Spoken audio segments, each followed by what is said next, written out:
Je vais à nouveau juste prier pour toi. Seigneur, je te remercie, Seigneur Jésus, pour Martin. Merci pour son cœur.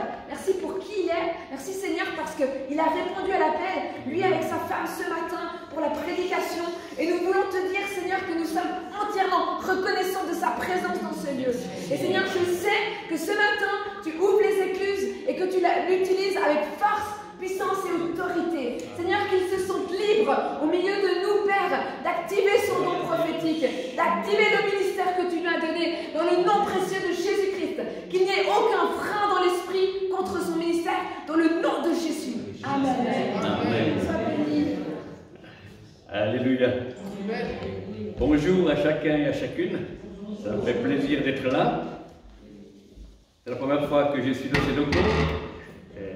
C'est beau d'être avec des gens qui aiment Dieu.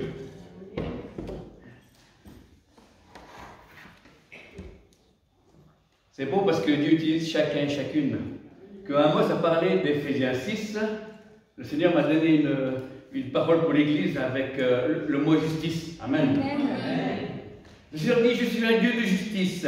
Je suis un Dieu qui ne change pas. Je suis un Dieu qui est tout-puissant. Je suis un Dieu qui se laisse aimer et qui ne s'explique pas. Je n'ai aucune chose à te dire dans le sens qui doit me justifier devant toi. Je suis celui qui est de toute éternité et je t'ai appelé de la vie à la mort. Je t'ai appelé à avoir une nouvelle vie, une vie différente. Tu es sauvé, ton nom est inscrit dans le livre de vie. Mais mon fils, ma fille, tu manques de feu, tu manques de passion pour moi, pour mon royaume. Tu es sauvé, tu m'aimes, je sais, et je reçois tes adorations, je reçois tes offrandes pour toucher le cœur de Dieu. Mais je te dis, tu manques le feu et la passion encore. Je veux encore déverser sur cette communauté, sur les gens qui forment cette communauté ici. Mes bénédictions, ma vie et mon feu. Je veux vous enflammer afin que vous soyez plus efficaces. C'est le feu, la passion qui amène le réveil. Amen. C'est le feu et la passion qui amènent le réveil. Le Seigneur dit, je cherche encore des cœurs, je bouleverse ta vie afin qu'il y ait plus de place à mon esprit. Amen.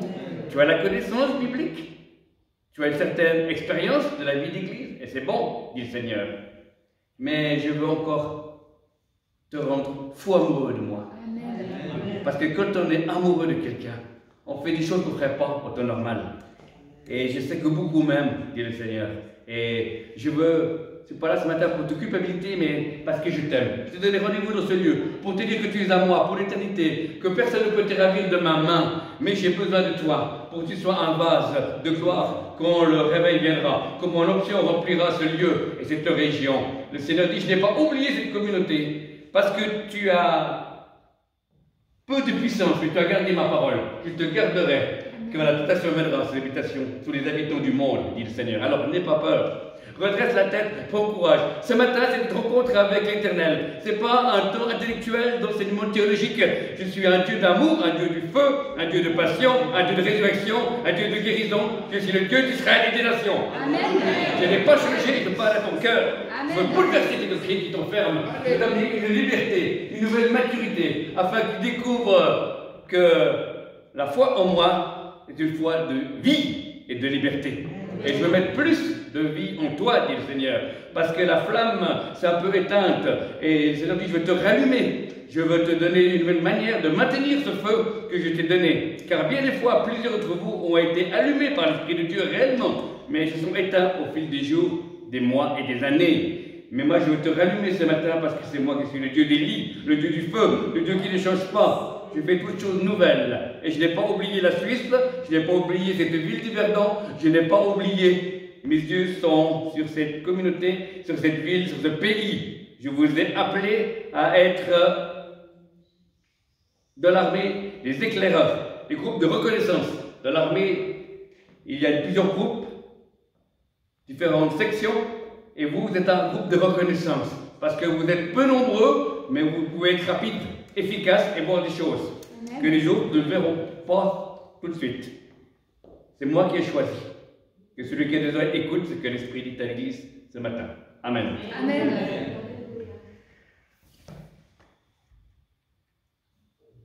Dieu parle pour nous édifier, pour nous encourager. Amen. Dieu nous parle de la Bible comme un père, pas comme un juge. Amen. C'est merveilleux, c'est qu'on lui, ce matin, Camille a parlé de différentes choses, puis elle a dit le mot faveur. Et c'est justement cette semaine que j'ai reçu le message d'aujourd'hui.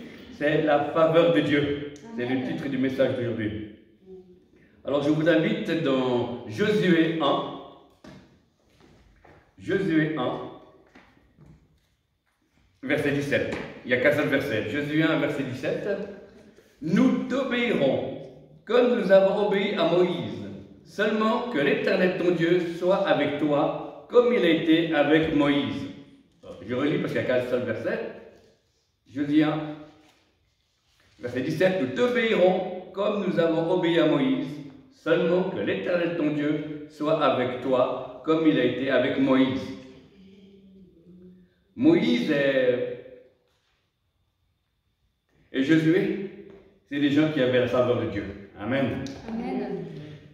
Donc la première chose, quand j'ai préparé ce message, pas spirituellement, mais physiquement j'ai plein de lunettes.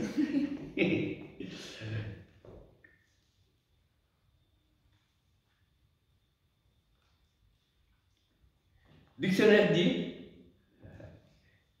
faveur de Dieu, c'est une disposition, une attitude, une bienveillante envers une personne préférée.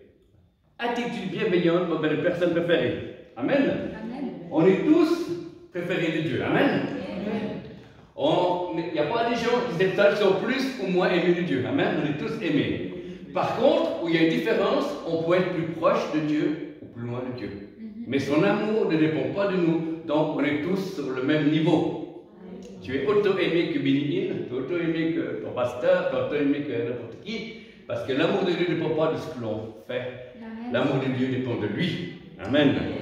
Par contre, notre travail, c'est d'être le plus près possible de Dieu. Et ça, on est aussi près que chacun peut bien vouloir être proche de Dieu.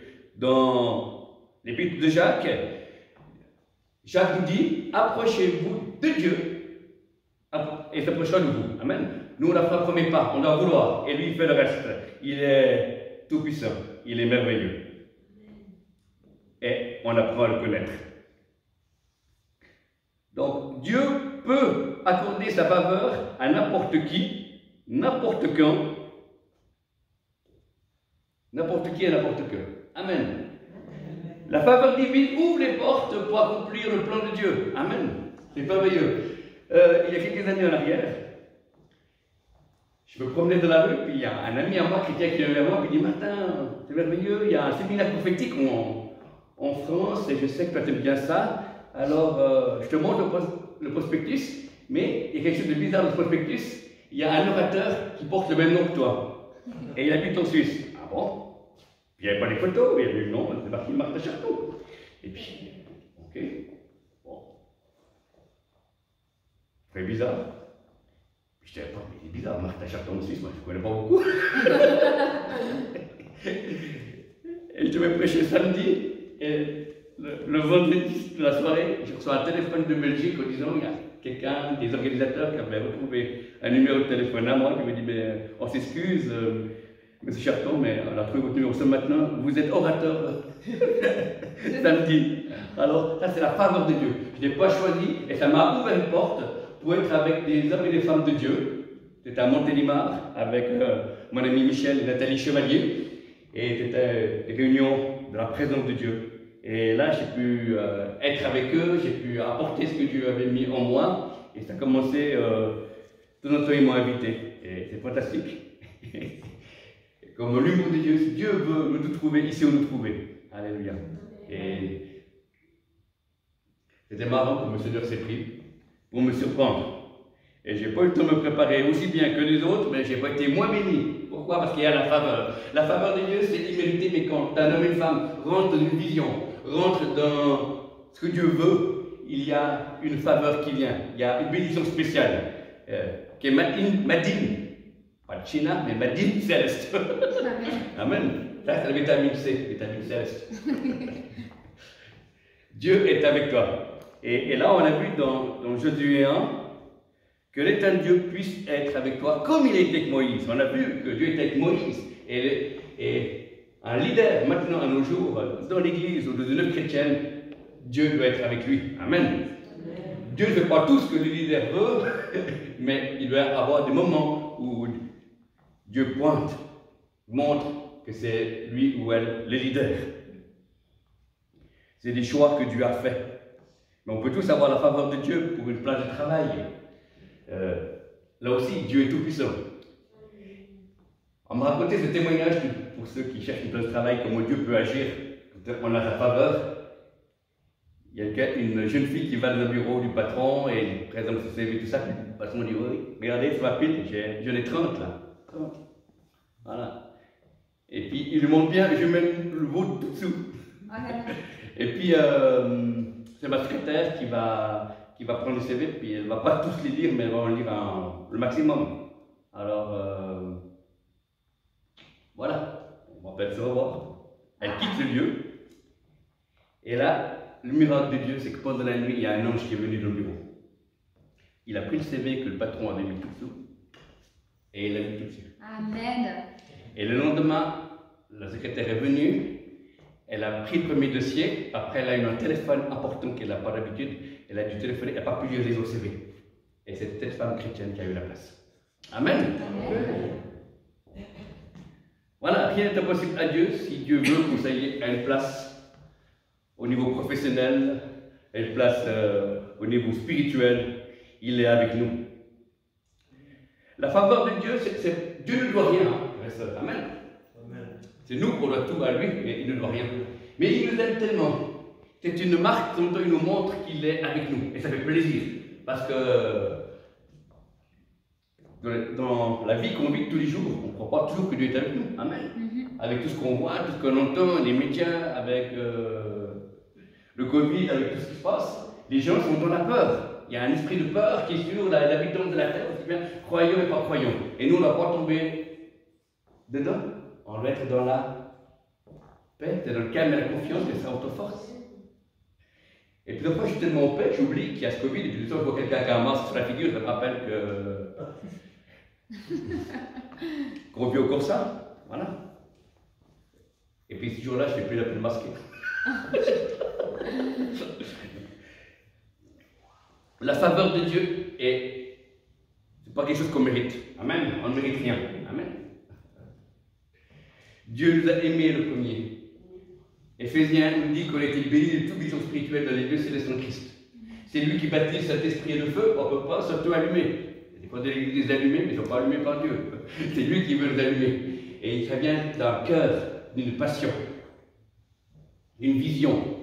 Il y a des fois des hommes et des femmes de Dieu que j'écoute, des amateurs, ils ont été touchés par Dieu, il y a un feu qui brûle dans leur cœur parce qu'ils sont passionnés de conquérir un continent, d'implanter un certain nombre d'églises, de former des leaders, de toucher la jeunesse. Amen. Et il y a quelque chose qui brûle en eux et on sent que c'est quelque chose qui n'est pas fabriqué, ce n'est pas de la manipulation, c'est quelque chose qui vient c'est pas naturel, c'est céleste.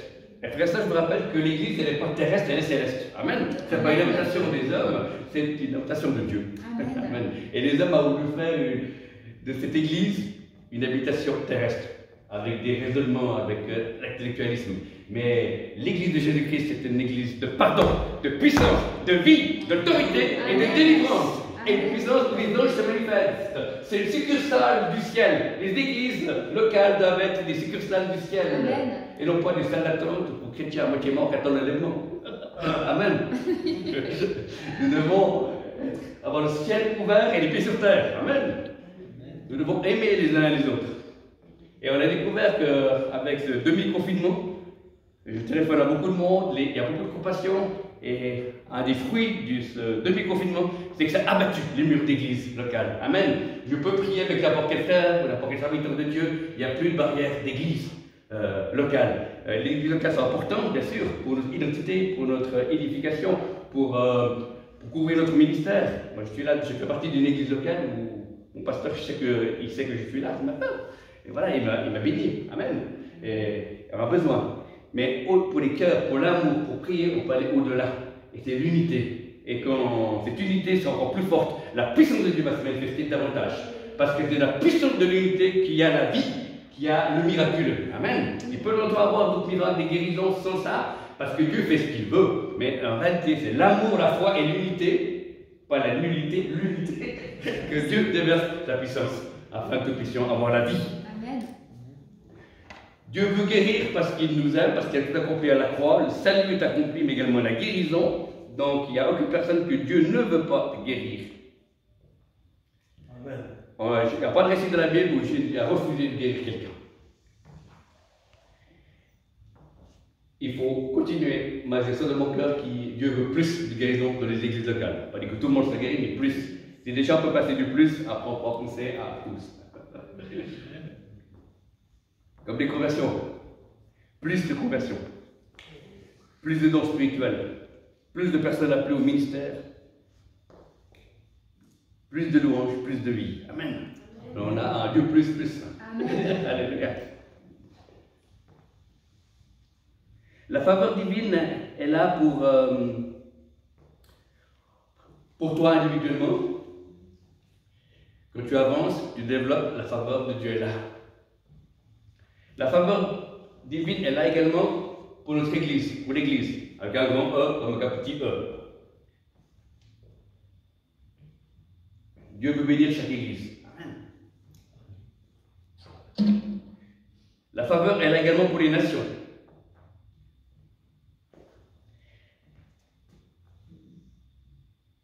Je faisais la réflexion en disant que si Dieu punissait les nations par rapport à leur méchanceté, il y a déjà longtemps que l'Allemagne n'existerait plus, puisqu'ils ont tué beaucoup de Juifs pendant la guerre mondiale.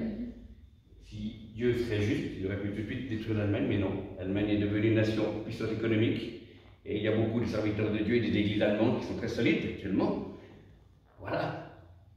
C'est pour ça qu'il y a une faveur. Amen. Pour l'instant, on est rentré dans un temps de faveur où il y a la grâce pour les nations, la grâce pour les églises et la grâce pour les personnes individuelles qui composent ces églises. Alléluia. Amen. Mais il y aura un temps où ça arrête de changer. Il y a ce réveil qui vient, quelque chose qui vient dans l'air, mais également, frères et sœurs, la persécution. C'est biblique, hein? Pour sauver des maisons, des bénédictions et des persécutions. Voilà. Persécution, elle peut toutes sortes, hein, pas forcément physique, qu'on croit vous taper dessus, mais on peut très bien avoir du mobbing au travail, on peut très bien avoir des jeux de faire l'activité. Mais on va continuer à adorer Dieu. Amen. L'apôtre Paul disait je plais à Dieu, pas aux hommes, parce que je ne suis pas serviteur de Dieu. Des fois, il faut oser déplaire aux hommes pour plaire à Dieu, mais quand c'est conforme à la Bible, hein, enfin n'importe quoi, il y a des moments où il faut agir. C'est Bénin qui, de prédication, il a arrêté de prêcher devant le foule, il est descendu, il était vers le premier rang, il y avait des handicapés, il a pris la main d'une dame et l'a levée. Et puis après, il a interviewé la dame, disant, mais vous êtes étonné que Dieu vienne vous guérir ce matin? Elle dit non, je ne suis pas étonné du tout parce que j'ai reçu de la prière que Dieu m'a montré que Bénin, elle a arrêté son serment, elle est descendue l'escalier, venir vers moi, prendre la main et j'allais guérir aujourd'hui. Amen. Voilà. La faveur. Dieu agit sans nous et Dieu agit avec nous. Alors, ça n'a pas beaucoup de risques. Et Dieu agit malgré nous. Alléluia.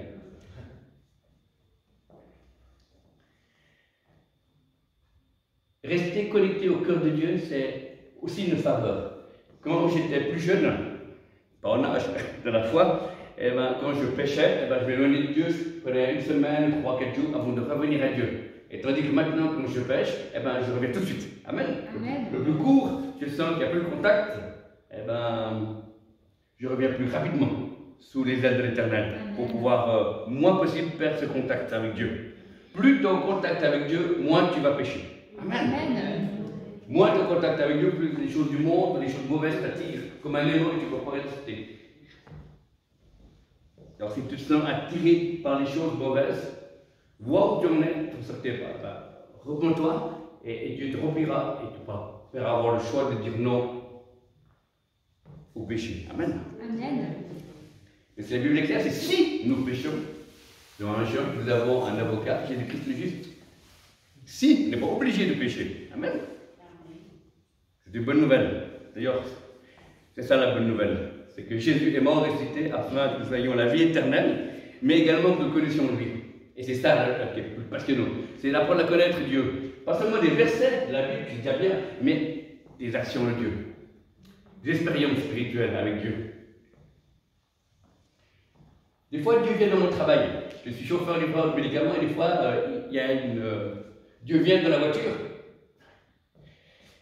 Et je sens cette présence de Dieu qui est là et il me dit simplement « Je t'aime ». Et il y avait comme s'il avait prié pendant 1 heure. Là, je n'avais pas prié, j'étais en plein travail. Des fois, je prie quand je roule, mais je garde les yeux ouverts quand même. Mais c'est la présence qui est là. Ah oui, vous partagez ça, c'est intéressant comment Dieu est super. Dieu me dit, tu vas prêcher à Genève, j'étais prêché, et sur l'autoroute, Dieu me donne une vision. Voilà. Et c'est ça, l'humour de Dieu est là. Comme il est fort. Alors, de mon œil gauche, je voyais la route, donc je pouvais éviter les voitures de passer, et mon œil droit, je voyais une vision céleste. Donc c'était 2 dimensions. Alors, j'ai trouvé merveilleux, comme quoi Dieu n'a pas mis des 2 yeux la vision céleste. Et là, j'avais une vision pour la route, donc appui de la réalité, et une vision dans le ciel. Et puis après, je suis arrivé à l'église, et puis j'ai pu partager une parole prophétique qui était forte, et que ça avait parlé à beaucoup. Vous voyez, Dieu ne va pas au-delà des lois qu'il a établies, des lois physiques, des lois économiques, des lois spirituelles. Mais c'est lui qui peut les déjouer s'il en a envie. Amen. Il est même capable de nous faire aller plus vite. Il y avait 2 évangélistes en Amérique qui m'ont raconté cette histoire. Alors, ça m'étonne, Dieu m'a raconté cette histoire. Ils allaient prêcher tous les mois à un endroit très loin, et ils savaient que la dernière station de service, avant d'arriver à l'église, après il y avait, je crois, 300 km, ils arrivaient, ils allaient toujours acheter des glaces. Parce qu'ils aimaient bien les glaces. Et ils sont humains, c'est le temps de Dieu. Voilà. Et ce jour-là, ils ont été à son service, ils ont pris les glaces, ils ont commencé à manger les glaces, et ils sont arrivés devant l'église, la glace n'était pas finie. C'est que tu avais pris la voiture et elle avait poussé. Et ça, il fait 300 km avant que la glace ait fondu. Amen. C'est une grâce, une faveur que Dieu a fait. Il est capable de tout. Amen. De nous faire, même s'il n'y a plus d'avion, eh bien, je connais un serviteur de Dieu, il a raté son avion et il était à l'entrée de l'aéroport. Il voit l'avion, il dit, j'ai raté. Et puis Dieu dit non, prends le couloir simple. Mais il n'y a pas d'avion là. Vas-y, cours, ouvre la porte. Cours, ouvre la porte, et puis il n'y a pas d'avion. Et alors normalement il devrait avoir un avion là. Il court. Il dit vas-y, saute. Il saute en bas du tarmac. Et puis quand il arrive là, il se retrouve en Inde. Ça c'est super comme voyage. Exactement. C'est vrai. Là, Dieu l'avait transporté comme Philippe dans un autre pays. Amen. Nous savons d'ailleurs que l'Europe se rapproche de l'Amérique 1 cm par année, et pourtant le billet d'avion est toujours aussi cher. On a le droit d'être joyeux dans la maison de Dieu. Amen. Amen. La joie du Seigneur est notre force. Amen. Nous devons nous attendre à Dieu. Nous avons vécu des acquis, des choses qui sont bonnes, mais on doit vouloir plus. Et c'est ça le problème en tant que responsable d'église ou responsable d'œuvre ou de ministère. Des fois, c'est pas ce que Dieu veut. Mais ce qu'il demande, c'est qu'on lui fasse confiance. C'est qu'on va aller pas par pas. Il y a des choses, il y a des changements, des choses qui se font. L'église n'est pas arrêtée, mais elle est modifiée. Et c'est des transformations. Beaucoup de serviteurs de Dieu, de pasteurs, je vous le dis, réfléchissent à voir s'ils vendent des locaux, parce qu'il y a moins en moins de monde, puisqu'à cause des distances réglementaires, alors ils ne savent pas quoi faire. Donc là, c'est l'important de parler de Dieu et de ne pas faire des copier-coller. Je crois que Dieu n'est pas dépassé, c'est tout d'avance. Il savait qu'on allait vivre ce confinement, demi-confinement, pour nous les Suisses. Et chaque église, Dieu va la bâtir avec sa couleur. Mais dans chaque église, Dieu appelle à la sainteté, Dieu appelle à l'amour, Dieu appelle au pardon, Dieu appelle au surnaturel, Dieu appelle à la louange, à l'adoration, Dieu appelle à la communion fraternelle, Dieu appelle à la Sainte Seine, Dieu appelle au baptême. Dieu appelle au baptême de Saint-Esprit et de feu. Amen. Amen. Parenthèse. Baptême de Saint-Esprit et de feu. Alors, le baptême de Saint-Esprit, c'est ce qui suit la nouvelle naissance. C'est une seconde expérience. Je dis toujours, le baptême, la conversion, c'est une bouteille de champagne qu'on reçoit à l'intérieur. Et le baptême de Saint-Esprit, c'est le bouchon qui saute. Et on a le Saint-Esprit partout. Ça, c'est le baptême du Saint-Esprit. Et la Bible dit « et de feu ». C'est qu'il y aurait une... Là, plusieurs personnes sont divisées, les milieux chrétiens disent qu'il y aurait une troisième expérience, qui c'est le baptême de feu. Et à quoi ça, ce baptême de feu? C'est ceux qui l'ont vécu disent que ça a tué certaines actions de la chair, que les gens ne pouvaient pas se débarrasser.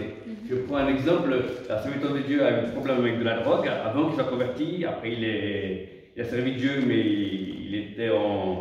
il prenait la méthadone, artificielle, mais voilà, il était utilisé par Dieu, il y avait des guérisons, des conversions, mais voilà. Et puis il a dit qu'il avait vécu un baptême de Saint-Esprit et de feu. Tous les liens de la drogue en lui et sur lui ont brûlé, et il est libre. Amen. Et il avait demandé l'onction d'huile, il avait demandé des prières de différents serviteurs de Dieu. Voilà, et ça n'avait pas. Rien fait dans le sens, ça n'avait pas tenu de la durée, mais là, voilà. Donc, moi je peux croire que quelqu'un est bloqué dans un péché ou dans une addiction ou dans une chose qui est mauvaise. Il faut qu'il ait un baptême de l'esprit et de feu. Amen. Pour que les personnes soient libérées. On ne joue pas à l'église, on laisse Dieu faire ce qu'il veut dans l'église. Amen. On n'a pas un esprit de compétition, mais un esprit de restauration. Amen. Et ce matin, j'étais content d'entendre les quelques paroles d'Amos, les exhortations de Camille, qui allaient dans le sens de la faveur divine. Comme quoi, on n'est pas encore rentré, comme certains chrétiens m'envoient des emails ou des SMS, dans les jugements de Dieu, de l'Apocalypse, pas du tout. Non, ce n'est pas encore le moment, c'est encore un temps de grâce. Amen. Ça viendra bien assez vite, je crois. Les événements vont assez rapidement changer. Donc, nous, on va continuer, pas avoir les yeux fixés sur les médias uniquement, mais sur le cœur de Dieu. Car le peuple qui sera puissant, c'est celui qui connaîtra son Dieu, pas qui connaîtra tout ce qui est dans les médias. On peut quand même avoir un coup d'œil quand même pour être informé, mais pas plus. Dieu se plaît auprès des hommes et des femmes qui s'attendent à lui, qui n'ont pas tout compris. Et j'ai découvert dans la propre marche, en tant que jeune ministère, eh ben, on va de gloire en gloire. Dieu nous observe, Dieu met un peu plus de puissance et d'onction dans ma vie, pas pour que je devienne le meilleur, mais pour que davantage de problèmes soient réglés. Amen. Le but, c'est pas que vous soyez le meilleur, le but, c'est que vous puissiez régler les problèmes. Amen. Délivrer les autres pour que les autres soient libres, qu'ils puissent entrer dans leur destinée. Une destinée qui est prophétique, une destinée qui vient du cœur de Dieu. On a chacun qui a des projets de paix et non de malheur, afin que nous ayons un avenir et une espérance. Dieu ne veut pas seulement faire de nous des sauvés, mais des collaborateurs pour son royaume. Amen. Le royaume de Dieu, c'est la puissance de Dieu. C'est la vie de Dieu qui est en toi. Et à l'extérieur de toi, quand il y a des réunions, oui.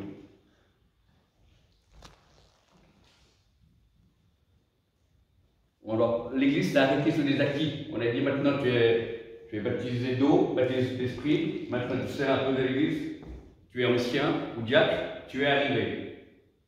Diplôme. Tu as atteint le sommet de la vie chrétienne. Non, pas du tout. Le sommet de la vie chrétienne, c'est de pouvoir avoir une relation avec Dieu de plus en plus. Pas que l'Église soit comme Wall Street avec le temps, présent de Dieu, pas présent de Dieu. On va faire la Pentecôte. Voilà. Et j'ai découvert qu'après des années, j'ai remarqué que ma relation avec Dieu était un peu plus stable. C'est le but, c'est pas dire que c'est tout le temps droit, mais c'est. Voilà. C'est mieux en mieux. On va de gloire en gloire. Et c'est ce que Dieu veut pour chacun d'entre nous. Et là, je conclurai par dire aussi que Dieu n'est pas notre petit copain, Dieu est le Dieu de l'univers. On peut parler comme un ami, la Bible est claire. Moïse parle à Dieu comme un ami. Abraham est appelé aussi ami de Dieu. Amen. Mais Dieu est comme un ami, mais il est l'Éternel des armées. Il est le Dieu qui a fait la création, donc mérite tout respect.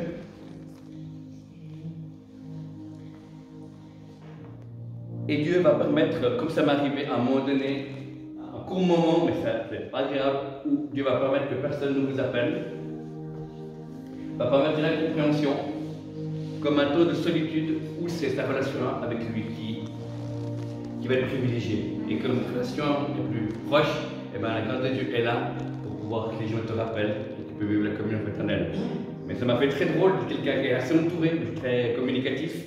Et bien, un temps, Dieu a retiré tout ce monde, et pendant quelques semaines ou mois, il n'y avait plus personne.